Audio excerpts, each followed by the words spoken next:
ARB 24-ün efirində xəbər vaxtıdır. Studiyada Günel Mövsümovadır. Hər vaxtınız xeyir, bu saatın əsası xəbərlərinə keçək. İranın xarici siyasət orqanı bəyan edir ki, Vaşinqton-Tehran danışıqlarında heç bir yaxınlaşma yoxdur. Tehrandan gələn bir qəti fikirlə paralel İslamabadın vasitəçilik təşəbbüsləri də genişlənir. Belə ki, Pakistanın iki mühüm rəsmisi İslam Respublikasındadır və onlar müharibə tərəfləri arasında ortaq məxrəci tapmaq məqsədi ilə səfər ediblər. Prosesin nəticələri ilə bağlı ehtimal olunan hansı senariləri var?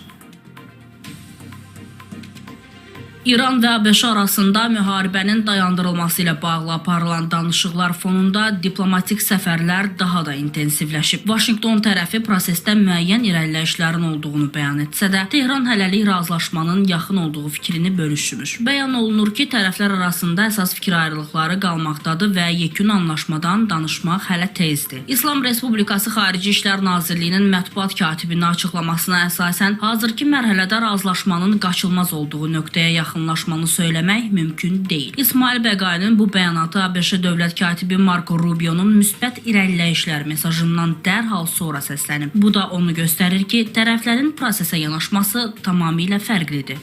Trump administrasiyası İranla müharibəyə son qoymaq niyyətindədir. Ona görə ki, artıq Birləşmiş Ştatlarda bu ilin payızında konqresə əlavə seçkilər keçiriləcək və bu seçkilər İranla müharibə fonunda baş verərsə, Trump'ın seçkilərdə uzacağı şəksizdir. İran isə bunu çox gözəl anladığından müharibənin dayandırılması ilə İranın əsaslı şəkildə uğurunu əldə etmək istəyir. Yəni, İran İslam Respublikası Hörmüz boğazında özünün hakimiyyətini qazanmaq istəyir.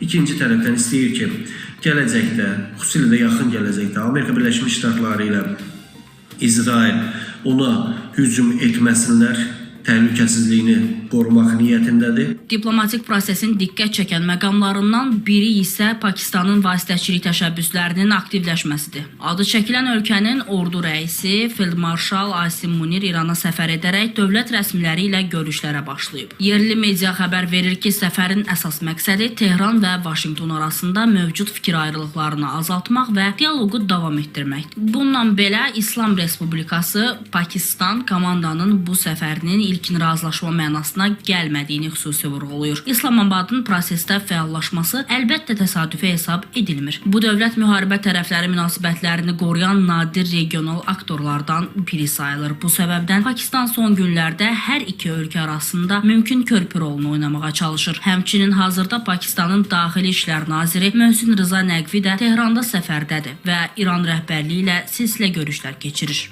Öncelikle diyaloğun devam etmesi ve diyalog temasının tekrar kurulması için önemli bir adım olarak değerlendirilmelidir.